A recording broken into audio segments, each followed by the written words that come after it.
جناب لطف اللہ خان صاحب سے ملاقات میرے لیے واقعی ایک سعادت ہے، اور میں بہت دنوں سے لطف اللہ خان صاحب کا ذکر سن رہا تھا، اور جو ذخیرہ انہوں نے جمع کر رکھا ہے اس کے بارے میں بھی سنتا تھا۔ بہرحال اس کو بھی میں اپنے لیے ایک باعث شرف سمجھتا ہوں کہ میری آواز لطف اللہ صاحب چاہتے تھے کہ کچھ کسی حد تک ان کے پاس محفوظ ہو جائے۔ اپنے تعارف کے سلسلے میں یہ عرض کروں کہ نام میرا وہی ہے جس نام سے مجھے دوست جانتے ہیں، یعنی شمیم حنفی۔ میرے والد محمد یاسین صاحب وکیل یو پی کے ایک چھوٹے سے شہر سلطان پور کے رہنے والے تھے، اور اپنے زمانے میں وہ ایک سیاسی طور پر بھی سرگرم رہے اور سماجی کارکن بھی تھے۔ چنانچہ تقسیم ہند سے پہلے کی سیاست میں خاصا ان کا ہمارے کم از کم صوبے کی حد تک ان کا نام معروف تھا۔ ایک اخبار بھی انہوں نے نکالا تھا الحفیظ کے نام سے، اور وہ اخبار کچھ دنوں تک چلتا رہا، لیکن جب ان کی وکالت کی مصروفیتیں بڑھیں تو وہ اخبار بند ہو گیا۔ مجھے اپنی تعلیمی زندگی کا جو ابتدائی دور رہا اس میں سب سے زیادہ جو رہنمائی ملی وہ اپنی والدہ سے ملی۔ میری والدہ کا نام زیب النساء بیگم تھا۔ ان کے والد داغ کے غیر معروف شاگردوں میں شامل تھے، اور شعر و ادب کا وہ بھی ذوق رکھتی تھیں۔ چنانچہ میں نے ان سے قرآن اور اس کے علاوہ یعنی اردو اور فارسی تھوڑی سی، اور اس کے ساتھ ساتھ مجھے ابتدائی انگریزی بھی میری والدہ نے پڑھائی۔ ہرچند کہ ان کی تعلیم پرانی روش پر ہوئی تھی، لیکن انہوں نے اپنے شوق سے ریاضی اور انگریزی کے ابتدائی اسباق غالباً میرے والد کی مدد سے حاصل کیے تھے، جن سے میں نے بھی فائدہ اٹھایا۔ والد کا میرے معمول یہ تھا کہ وہ مجھے بچپن میں ایک وہ اتفاق جو خوش نصیبی سے مجھے میسر آیا وہ یہ تھا کہ مجھے شروع ہی سے کتابوں کے انتخاب کا تھوڑا بہت سلیقہ مجھ میں پیدا ہو گیا، اور اس کا سبب یہ تھا کہ جب گھر پر جو رسالے آیا کرتے تھے، والد کو ہی پڑھنے کا شوق تھا، اس زمانے کے معروف رسائل اردو کے یا انگریزی کے یا اخبارات، تو ان میں ہمیشہ وہ نشاندہی کیا کرتے تم یہ پڑھا کرو۔ اور ایک زمانے میں تو جب میں انٹرمیڈیٹ تک کے اسٹیج تک یہ سلسلہ رہا کہ ہر مہینے وہ مجھے کتابوں کی ایک فہرست دیا کرتے تھے، ہر چھوٹی سی ایک فہرست بناتے تھے، اور یہ سوچتے تھے کہ یہ کتابیں میں مہینے بھر کے اندر اندر مجھے پڑھ لینی چاہیے۔ تو اس سے مجھے خاصی مدد ملی، چنانچہ میں نے جو تھوڑے سے میرے مطالعے میں جو ایک ربط پیدا ہوا اور ایک جو سلسلہ بگڑا نہیں کہیں، اس کا ایک سبب شاید یہ بھی تھا۔ والدین سے قطع نظر جو سب سے بڑا اثر میرے ذہن نے قبول کیا، اور جس سے مجھے یعنی دنیا کو سمجھنے میں اور انسان کو سمجھنے میں اور ادب اور شعر کو سمجھنے میں مدد ملی، وہ میرے بچپن کے استاد جناب سید معین الدین قادری ہیں۔ سید معین الدین قادری صاحب ابھی خدا کے فضل سے حیات ہیں، سلطان پور ہی میں وہ رہتے ہیں۔ ان کے ایک بھائی عربی کے بہت مشہور عالم ہیں سید محمد رفیق صاحب، جو الہ آباد یونیورسٹی میں صدر شعبہ عربی تھے، اور اس کے علاوہ ان کے خاندان کے ایک اور ان کے بھائی جرمن بہت اچھی جانتے ہیں، سید محمد مقتدر صاحب، وہ پاکستان ہی میں مقیم ہوں گے غالباً، میرا خیال ہے، اگر وہ خدا کے فضل سے ابھی زندہ ہیں تو۔ اور انہوں نے اقبال کی نظموں کے بہت سے جرمن مآخذ کا سراغ لگایا تھا ایک زمانے میں۔ تو قادری صاحب میرے لیے بہت سمجھیے کہ رہنمائی کی اور میری تربیت کی ذمہ داری یعنی ایک طریقے سے قادری صاحب نے قبول فرمائی، اور میرے والدین سے قطع نظر جو سب سے بڑا اثر میرے ذہن نے قبول کیا وہ میرے استاد سید معین الدین قادری صاحب کا ہے۔ انہوں نے ایک زمانے میں رسول اللہ صلی اللہ علیہ وسلم کی سوانح بچوں کے لیے 2 جلدوں میں لکھی تھی، ہادی اعظم کے نام سے۔ اس کے علاوہ انہوں نے سر جدوناث سرکار کی کتاب شیوا جی کا ترجمہ بھی انگریزی سے اردو میں کیا ہے۔ ابو خالد کے نام سے ایک زمانے میں انہوں نے عربی کے بہت سے تراجم کیے تھے اور مضامین بھی لکھے تھے۔ ظاہر ہے کہ وہ ان عالموں میں ہیں جو کبھی شہرت کے طلبگار اور تمنائی نہیں ہوئے، اور اپنے خلوت کدے میں بیٹھے بیٹھے جنہوں نے ایسا کام کیا ہے۔ میرا خیال ہے کہ ان کا فیض بہت عام تو نہیں ہو سکا، لیکن مجھ میں جو تھوڑی بہت اللہ نے جو سمجھیے کہ مجھے بصیرت یا استعداد جو عطا فرمائی، اس کو کم از کم متحرک کرنے میں یا اسے کوئی فائدہ اٹھانے میں جو مجھے سب سے زیادہ مدد ملی وہ میرے بچپن کے وہی استاد قادری صاحب ہیں۔ اسکول کے زمانے سے نکل کر میں نے 1953 میں ہائی اسکول کیا تھا۔ میری تاریخ پیدائش شاید میں بتانا بھول گیا تھا، وہ 17 مئی 1939 ہے۔ سن 53 میں نے ہائی اسکول پاس کیا، 55 میں انٹرمیڈیٹ، اور اس کے بعد میں الہ آباد یونیورسٹی چلا گیا۔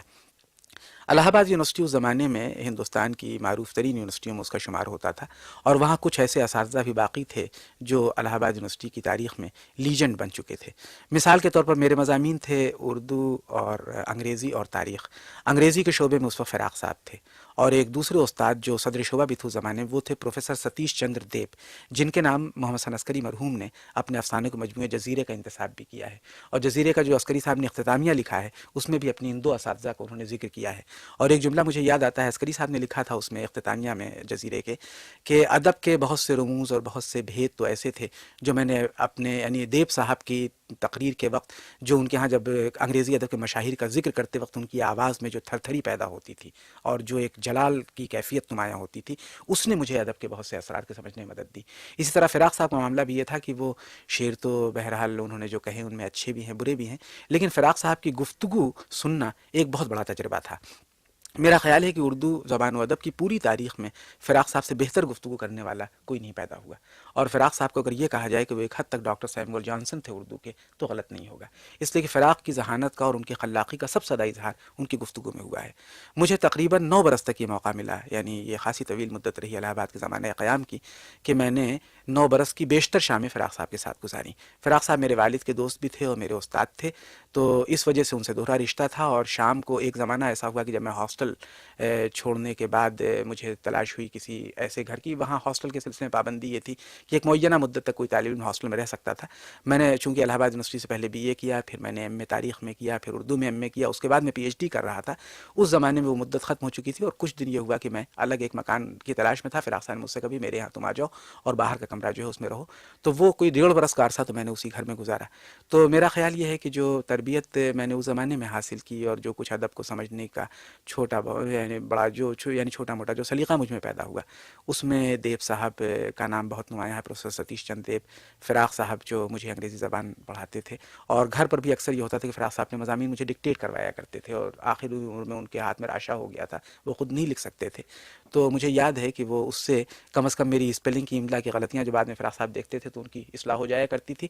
اور اسی طریقے سے فراق صاحب جس طرح انگریزی بولتے تھے، تو اس میں اسٹریس کا جتنا خیال وہ رکھتے تھے فراق صاحب کو، جن لوگوں نے انگریزی بولتے ہوئے کم سنا ہے ان کو شاید یہ پتہ نہ ہو کہ فراق صاحب زبان کے کم از کم بہت اعلیٰ درجے کے استاد تھے، اور ادب کے مسائل پر جب گفتگو وہ کرتے تھے تو ان کی گفتگو ہمیشہ غیر مکتبی اور غیر درسی نوعیت کی ہوتی تھی۔ اور یہ دیو صاحب کے ساتھ بھی تھا۔ دیو صاحب کا معاملہ بھی یہ تھا کہ عسکری صاحب نے بھی لکھا ہے یہ واقعہ کہ اکثر یہ ہوتا تھا کہ صاحب شیکسپیئر کو پڑھاتے پڑھاتے وہ مثنوی مولانا روم کے اشعار سنانے لگتے تھے۔ اس زمانے میں بہرحال انگریزی کی کلاس میں، ایم اے کی کلاس میں یہ ممکن تھا، اب تو ماحول بہت بدل چکا ہے۔ ان اساتذہ کے علاوہ مجھے شعبہ اردو میں جو اساتذہ ملے وہ تھے ڈاکٹر اعجاز حسین، جو جب میں بی اے میں تھا اس زمانے میں صدر شعبہ تھے، ایم اے پریویس میں بھی وہی صدر شعبہ تھے، اسی زمانے میں سید احتشام حسین مرحوم وہاں آ گئے۔ احتشام صاحب بہت اچھے استاد تھے، اور اس سے یعنی زیادہ سمجھ لیجیے کہ ان کی شخصیت کے جو انسانی محاسن تھے اور صاف تھے، انہوں نے مجھے متاثر کیا، اور میں نے ان جیسا نیک اور ان جیسا روادار یعنی انسان زندگی میں جو تجربے مجھے ہوئے ہیں، مجھے ان کی مثالیں بہت کمیاب دکھائی دیتی ہیں۔ اسی طرح تاریخ جو میرا تیسرا اختیاری مضمون تھا، اس میں میرے استاد رہے ڈاکٹر بنارشی پرساد سکسینہ، جنہوں نے شاہ جہاں بادشاہ آف دلہی کے نام سے بہت معروف کتاب لکھی ہے، جو اپنے موضوع پر غالباً حرف آخر کی حیثیت رکھتی ہے۔ بہت لائق اور بہت اچھے استاد وہ بھی تھے۔ تو عرض کرنے کا مقصد یہ تھا کہ یہ میرے اساتذہ رہے ہیں، اور میں یہ سمجھتا ہوں کہ ان کے احسانات یعنی اب بھی یہ کیفیت ہے کہ مجھے اپنے اساتذہ جب یاد آتے ہیں تو میرے گلے میں پھندا پڑنے لگتا ہے، اور اس کا سبب یہ رہا کہ میں نے اپنے اساتذہ سے جو کچھ سیکھا ہے، میں سمجھتا ہوں کہ ساری کتابیں ایک طرف اور ان اساتذہ کے ساتھ بیٹھنا اور ان کی گفتگو سننا اور ان کی باتیں سننا وہ ایک طرف، یہ میرے لیے غیر معمولی تجربے رہے۔ احتشام صاحب ہی کی نگرانی میں میں نے 1966 میں اپنا تحقیقی مقالہ محسن آزاد پر مکمل کیا تھا، ڈی فل کی ڈگری کے لیے۔ پی ایچ ڈی کی ڈگری الہ آباد یونیورسٹی میں ڈی فل کہلاتی ہے، اور سن 1967 کے کانوکیشن میں مجھے یہ ڈگری وہاں سے ملی تھی۔ اس کے بعد میں ملازمت کا دور شروع ہوا، ظاہر ہے کہ تعلیمی زندگی کا سلسلہ ختم ہو چکا تھا۔ الہ آباد سے نکل کے میں پہلا جو پڑاؤ ہوا میرا وہ اندور تھا۔ اندور میں یونیورسٹی سے ملحق ایک کالج میں مجھے اردو شعبے کے انچارج کی حیثیت سے ملازمت مل گئی تھی۔ وہاں میں 4 برس رہا، اردو فارسی عربی کے شعبے کا میں چیئرمین بھی تھا وہاں، اور اسی زمانے میں میں نے دراصل باضابطہ طور پر لکھنا شروع کیا۔ الہ آباد کے زمانہ قیام میں نے کچھ افسانے لکھے تھے، اور آخر میں کچھ 2-4 یعنی شعر بھی میں نے کہے، لیکن یہ کہ زیادہ لکھنے کی رفتار جو تیز ہوئی وہ تیز ہوئی یعنی اندور کے زمانہ قیام میں۔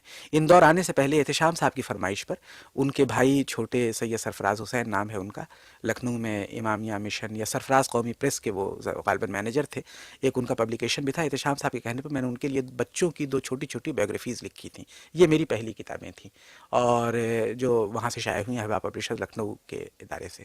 اندور کے زمانے قیام میں نے سنجیدگی کے ساتھ مضامین لکھنے کی طرف توجہ کی، کہانیاں لکھنے کا سلسلہ میں نے بند کر دیا۔ اس کا سبب یہ تھا کہ مجھے یہ احساس ہوا کہ جس قسم کی کہانیاں میں لکھنا چاہتا ہوں وہ مجھ سے نہیں لکھی جاتی بلکہ دوسرے لکھ رہے ہیں، تو اس سے میری تشفی ہو جاتی تھی۔ اور شعر بھی میں بہت کم کہتا تھا، بلکہ اسی زمانے مجھے یاد ہے کہ یہ ندیم صاحب نے وہ فنون کا غزل نمبر نکالا تھا، اور مجھے یہ لکھا کہ بھئی تمہاری چند غزلیں میں نے دیکھی ہیں، 10 غزلیں تم مجھے بھیج دو اس نمبر کے لیے۔ میں نے اس وقت شاید 3-4 غزلیں کہی تھیں، بہرحال میں نے 2-3 دن میں 10 غزلیں کہیں اور وہ بھیجی، اور تو اس طریقے سے لیکن ڈرامہ نگاری کا آغاز تو باضابطہ طور پر وہیں اندور میں ہوا، اور وہ اس طریقے سے ہوا کہ امیر حنفی اس زمانے میں ریڈیو کے ڈائریکٹر تھے. پہلا ڈرامہ ان کی فرمائش پر میں نے لکھا تھا آخری کش. یہ محض اتفاق تھا کہ اس ڈرامے کو جو میری توقع کے بالکل برخلاف یہ تھا کہ کچھ کامیابی سی ملی، تو اس کے بعد مجھے یعنی دلچسپی پیدا ہوئی. اب صورتحال یہ ہے کہ میری دلچسپیاں کچھ تو ڈرامہ لکھنے سے ہیں، ڈرامے اسٹیج کرنے سے بھی مجھے دلچسپی ہے، اور ظاہر ہے کہ ادب میرا پیشہ بھی ہے اور اسی کے ساتھ ساتھ میرا عشق بھی ہے. تو اندور کے زمانے سے لے کر کے، یعنی اندور میں میرا قیام رہا سن 1965 سے 1969 تک. 1969 میں علی گڑھ یونیورسٹی کے شعبہ اردو سے وابستہ ہو گیا، اور وہاں میں رہا 1976 کی فروری تک. اور اس کے بعد سے میں جامعہ ملیہ چلا آیا دلی، اور وہاں میں اب مقیم ہوں. منصب کے اعتبار سے اس وقت وہاں میری حیثیت پروفیسر کی ہے شعبہ اردو میں. اور جو کتابیں میں نے لکھیں وہ ابتدائی کتابیں جن کا میں نے ذکر کیا، ان کے علاوہ کچھ تو تنقید کی کتابیں ہیں. مثلاً جو شائع ہوئی ہیں اب تک، ان میں ایک تو کتاب ہے جدیدیت کی فلسفیانہ اساس، اور اس 2 حصوں میں یہ کتاب چھپی ہے. دوسرا حصہ ہے اس کا نئی شعری روایت. یہ دونوں کتابیں انجمن وہ جامعہ ملیہ مکتبہ جامعہ لمیٹڈ دلی سے چھپی ہیں. اس کے علاوہ میں نے ایک تراجم کی ایک کتاب بھی ہے میری، جو میں نے شاعری کے ترجمے کیے تھے، نئی شاعری، اور خاص طور پر بنگالی کے وہ شعراء جنہوں نے کلکتہ شہر کو ایک تخلیقی تجربے کی سطح پر برتنے کی کوشش کی تھی. ٹیگور کے بعد بنگالی شاعری میں جو روایت شروع ہوئی، جیبن انداز سے لے کر کے تاحال اس وقت تک کے شعراء، ان کی نظموں پر مشتمل وہ کتاب شہر خوں آشام کے نام سے مکتبہ شعور کی طرف سے شائع ہوئی ہے. تنقید کی کتابوں میں ایک چھوٹی سی کتاب غزل کا نیا منظرنامہ، علی گڑھ کے ایک ادارے ایجوکیشنل بک ہاؤس یا ایجوکیشنل پبلشنگ ہاؤس، وہ اسد یار خان صاحب کا جو ادارہ ہے، وہاں سے چھپی ہے. اور تنقید پر ایک اور کتاب کہانی کے 5 رنگ، یہ مکتبہ جامعہ سے شائع ہوئی ہے. 2 مجموعے ڈراموں کے، ایک مٹی کا بلاوا کے نام سے اور ایک مجموعہ مجھے گھر یاد آتا ہے کے نام سے شائع ہوئے ہیں.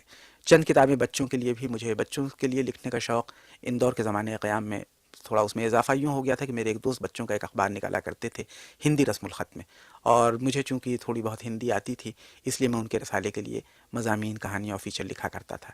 تو اس زمانے میں تو زیادہ تر میں نے بچوں کے لیے ہندی میں لکھا. لیکن یہ کہ جب یہاں آیا میں دلی، اور پیام تعلیم سے بچپن میں کچھ کبھی مضامین یا چھوٹی موٹی کہانیاں لکھ کے بھیجی تھیں. جب ملاقات ہوئی پیام تعلیم کے مدیر ولی شاہ جہاں پوری صاحب سے اور شاہد علی خان صاحب سے جو میرے دوست ہیں، تو ان کی فرمائش پر میں نے بچوں کے لیے پھر لکھنا شروع کیا. تو بچوں کے لیے ایک سلسلہ تو میں نے لکھا پری کتھاؤں کا، جو تقریباً 2 برس تک ان کے پرچے پیام تعلیم میں شائع ہوتا رہا، اور کتابی صورت میں 2 جلدیں اب تک اس کی شائع ہو چکی ہیں. اور یہ کہ مزید جو کچھ میں نے لکھا تھا اس سلسلے میں، جو جتنی کہانیاں ہیں، میرا خیال ہے کہ 3-4 جلدیں اس کی اور بن سکیں گی. اس کے علاوہ لوک کہانیوں کا ایک سلسلہ بھی میں نے شاہد صاحب کی فرمائش پر پیام تعلیم کے لیے ترتیب دیا تھا. تراجم میں ڈاکٹر تارا چند کی ایک کتاب قومی یکجہتی اور سیکولرزم کا ترجمہ میں نے جو انجمن ترقی اردو کے لیے سرور صاحب کی فرمائش پر کیا تھا، وہ وہاں سے شائع ہوا ہے. تو اس طریقے سے یہ چھوٹی موٹی بہرحال کچھ اور ایسی کتابیں ہیں، کچھ بچوں کی اور کچھ تراجم. اس کے علاوہ بھی میں نے کچھ ہندی میں، اردو میں کیے ہیں، جو رسائل میں کچھ بکھرے ہوئے ہیں، اور یہ پوری کائنات ہے. ہاں، ایک کتاب جس کا ذکر میں کرنا بھول گیا، وہ فراق صاحب پر میں نے مرتب کی تھی، فراق شاعر اور شخص کے نام سے. اس میں سے 2 کتابیں، کہانی کے 5 رنگ تو لاہور کے ایک ناشر نے اور ملتان کے ناشر نے بیک وقت شائع کی ہیں، اور فراق صاحب والی کتاب بھی یہاں سے چھپ چکی ہے، لاہور کے ایک ناشر نے چھاپی ہے. غزل والی کتاب بھی مجھے اطلاع ملی، لیکن میں ابھی تک اس کی تصدیق نہیں کر سکا. مجھے معلوم ہے کہ وہ کتاب بھی یہاں شاید چھپ چکی ہے یہاں. تو بہرحال یہ تھوڑی سی یہ پوری کائنات رہی ہے، یعنی سمجھیے کہ جو عمر اب تک گزری اس کا یہ حصہ رہا. ذاتی زندگی کی حد تک یہ ہے کہ میری بیوی، یہ ان کا یعنی سرٹیفکیٹ نام تو رابعہ سلطانہ ہے، لیکن یہ کہ بہرحال صبا کے نام سے یہ یعنی معروف ہیں، جانی جاتی ہیں، گھر میں بھی اور گھر سے باہر بھی. اپنی یہ پڑھاتی ہیں جامعہ ملیہ اسلامیہ کے نرسری اسکول میں. انہوں نے معذور بچوں کی تربیت کا ایک کورس مکمل کیا تھا، اور اسی سے یہ وابستہ ہیں. اور اپنا یعنی ان کے لیے جو سمجھیے ان کی ملازمت ہے، وہ ان کی دلچسپی کی بھی ہے، اور یہ بھی ہے کہ ان کو ایک طریقے سے اس میں باقاعدہ تربیت بھی انہوں نے حاصل کی تھی. تو اس طرح یہ ملازمت اور شوق دونوں یکجا ہو گئے ہیں. 2 میری بیٹیاں ہیں، یعنی اولادیں میری 2 ہیں. ایک بڑی بیٹی غزالہ ہے اور چھوٹی بیٹی سیمی، اور یہ دونوں پڑھ رہی ہیں. غزل جو ہے وہ اس وقت، یعنی غزالہ گھر کا نام اس کا غزل ہے، وہ اس وقت انٹرمیڈیٹ کے پہلے سال میں ہے، اور سیمی جو ہیں وہ 10th میں ہے. ادب کا ذوق غزل کو تھوڑا سا ہے. انہوں نے انگریزی میں چند نظمیں لکھی ہیں 2-3 سال پہلے سے، اور میں یعنی کچھ شاعری کا ان کو شوق پیدا ہوا ہے. پینٹنگ کرتی ہیں، مصوری میں انہوں نے کچھ ملکی سطح کے انعام بھی حاصل کیے، کچھ باہر کے انعام بھی ان کو ملے ہیں. واٹر کلر پینٹنگ وہ کرتی ہیں. تو یہ صاحب میرا چھوٹا سا خاندان ہے. اب صورتحال یہ ہے کہ سلطان پور تو ایک یاد بن کر رہ گیا، اس لیے کہ والدین کے انتقال کے بعد سے وہ جگہ میرے لیے سمجھیے کہ صرف ایک حافظے کا حصہ رہ گئی ہے. باقی علی گڑھ کے زمانے قیام میں وہاں تھا تو سوچتا تھا کہ یہیں رہ جاؤں گا. دلی آ گیا. اب دلی میں ایک چھوٹا سا میرا گھر ہے، فلیٹ، وہاں میں رہ رہا ہوں. اور بعض احباب ہیں جن کے ساتھ کبھی کچھ وقت گزر جاتا ہے. میرے شوق جو ہیں وہ ادب جو ہے وہ سمجھیے اس کا صرف ایک حصہ ہے. مجھے تھوڑی بہت دلچسپی موسیقی سے، لیکن صرف سننے کی حد تک، اور اسی کے ساتھ ساتھ مصوری سے بہت زیادہ البتہ میری دلچسپی رہی ہے. اور یہ میری خوش بختی ہے کہ جب میں دلی پہنچا تو وہاں ہندوستان کے کم و بیش تمام چوٹی کے مصوروں کا مرکز دلی ہے. کیونکہ ہندوستان میں یہ کہا جاتا ہے کہ اگر آپ کو مصوری کے ذریعے پیسے کمانے ہیں تو اس کے لیے بامبے مناسب جگہ ہے، لیکن اگر آپ کو مصوری کے ذریعے اپنا ایک اعتبار حاصل کرنا ہے یا شہرت پانی ہے تو وہ جگہ دلی ہے. دلی میں پہلے میں جس گھر میں رہا کرتا تھا، خواجہ غلام سیدین کا مکان میں رہا ہوں. اس گھر میں سامنے کے مکان، وہ سامنے کوٹھی تھی ڈاکٹر ذاکر حسین کی، وہاں بھی ایک کرایہ دار رہتے تھے، اے راما چندرن، جو بہت مشہور مصور ہیں ہندوستان کے، اور جنہوں نے منٹو کی 6 کہانیاں، فحش کہانیاں، جن پر تقسیم سے پہلے 3 کہانیوں مقدمے چلے اور تقسیم کے بعد یعنی یہاں پاکستان میں 3 کہانیوں مقدمے چلے، ان پر انہوں نے میری فرمائش پہ ایچنگز بنائی تھیں. ان ایچنگز کا وہ فولیو شائع ہو چکا ہے. اس کا انٹرو بھی میں نے ہی لکھا تھا. اور ان کی دوستی کی وجہ سے یہ ہوا کہ مصوری میں جو ایکسپوجر میں چاہتا تھا وہ مجھے میسر آیا. یعنی ہندوستان کے کم و بیش تمام مصوروں سے میری ملاقات ہوئی، پھر دوستیاں ہو گئیں. اور ہوتا یہ ہے کہ یہ چیزیں میں نے جیسا کہ عرض کیا کہ میں کتابوں سے پڑھ کر کے جو کچھ میں سمجھ سکا، سیکھ سکا، وہ تو الگ رہا، لیکن میں نے اپنے آپ کو ہمیشہ اپنی جو دلچسپیاں رہیں ان سے ایکسپوجر کے سلسلے میں بہت زیادہ، یعنی میں سمجھیے کہ ہمیشہ ایک سرگرم رہا. اور یہی وجہ ہے کہ شاید اس سے مجھے زیادہ فائدہ پہنچا. جب میں کتابیں پڑھتا ہوں تو ان سے اسرار و رموز تھوڑے بہت میری سمجھ میں آ جاتے ہیں، لیکن جب میں براہ راست کوئی پینٹنگ دیکھتا ہوں یا کوئی میوزک سنتا ہوں یا کوئی سمجھیے کسی ادیب کے بارے میں پڑھنے کے بجائے اس ادیب کی خود کتابیں پڑھتا ہوں تو میرے خیال میں یہ زیادہ، اور یہ مجھے یہ جو سمجھیے کہ یہ میلان جو میری طبیعت میں پیدا ہوا وہ میرے ان اساتذہ کا فیض رہا ہے جو واقعی ادب کو یا تاریخ کو اسی طرح پڑھاتے ہیں جس طرح ادب یا تاریخ پڑھائی جانی چاہیے. بہرحال یہ پہلا سفر ہے پاکستان کا میرا. 7-8 برس سے میں اس سفر کے بارے میں سوچ رہا تھا. اس سال اچانک میرے ایک دوست انتظار حسین لاہور سے، انہوں نے کچھ ایسا یعنی خفگی کا خط لکھا اور یہ لکھا کہ جناب ہر سال آپ لکھتے رہتے ہیں اور ہر سال یعنی اسی طرح گزر جاتا ہے، بہرحال اب آئندہ میں تمہیں اس سلسلے میں کوئی خط نہیں لکھوں گا. اسی دن ہم لوگوں نے فیصلہ کیا کہ بھی پاکستان چلنا ہے، اور بچوں کی بھی چھٹیاں تھیں اور میری چھٹیاں بھی شروع ہو چکی تھیں جامعہ میں. چنانچہ ہم سب 5 جون کو، جون کا مہینہ تھا نا، ہم لوگ یہاں پہنچے. اور یہ ہے کہ لاہور پہنچنے کے بعد مجھے خوشی اس بات کی ہوئی کہ بہت سے ادیب تو ہندوستان سے پاکستان آتے رہتے ہیں، پاکستان سے ہندوستان جاتے رہتے ہیں، جن کی کتابیں پڑھتا ہوں یا جن کی آوازیں سنتا رہا ریڈیو پر. کبھی جی چاہا کہ ان کی شکلیں بھی دیکھوں، تو اس میں کچھ لوگوں کو تو میں نے دیکھ لیا تھا، لیکن بہت سے چہرے ایسے تھے جنہیں میں دیکھنا چاہتا تھا. اور اس لحاظ سے میں سوچتا ہوں کہ یہ سفر میرے لیے بہت بارآور رہا کہ لاہور میں بہت سے دوستوں سے جن سے ایک ذہنی رفاقت یا جذباتی رفاقت قائم ہو چکی تھی، لیکن ہم دونوں ایک دوسرے کے لیے شناسا نہیں تھے، ان سے ملاقاتیں ہوئیں.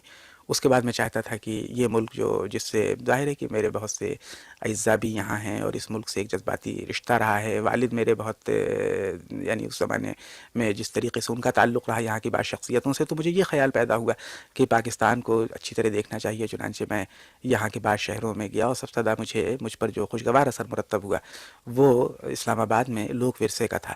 وہاں میں نے جب یہ دیکھا کہ یہاں کا صوبائی کلچر یا یہاں کا ٹرائبل کلچر، اس کے جو نشانات موجود ہیں، تو مجھے یہ خیال بھی ہوا کہ ان چیزوں سے جس حد تک باہر کی دنیا کو متعارف ہونا چاہیے تھا وہ نہیں ہو سکی ہے. اور اس میں قصور کس کا ہے یہ تو ظاہر جو اس کا بھی وہ سوچتا رہے گا.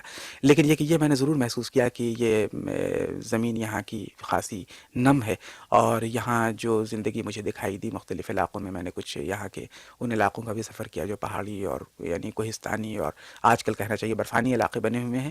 اور جہاں جن افراد سے ملاقات ہوئی، جو کلچر میں نے دیکھا، تو مجھے جو اس میں ایک طرح کی رچنس دکھائی دیتی ہے، مایاداری دکھائی دیتی ہے، تو مجھے یہ خیال ہوتا ہے کہ یہ چیزیں واقعی یہ دولت ایسی ہے جس کی خبر دوسروں تک بھی پہنچنی چاہیے. کم از کم اپنی حد تک تو میں یہ سوچتا ہوں کہ میرے لیے جس طرح ادیبوں سے ملنا اور شاعروں سے ملنا اور یہاں کے علماء اور دانشوروں سے ملنا جن کی کتابوں سے میں اکتساب فیض کرتا رہا ہوں، جن کی نظر سے میں فائدہ اٹھا رہا ہوں، جن کی تحریریں میں برابر بڑے شوق سے پڑھتا ہوں، ان سے ملنا تو میرے لیے ایک تجربہ رہا ہی.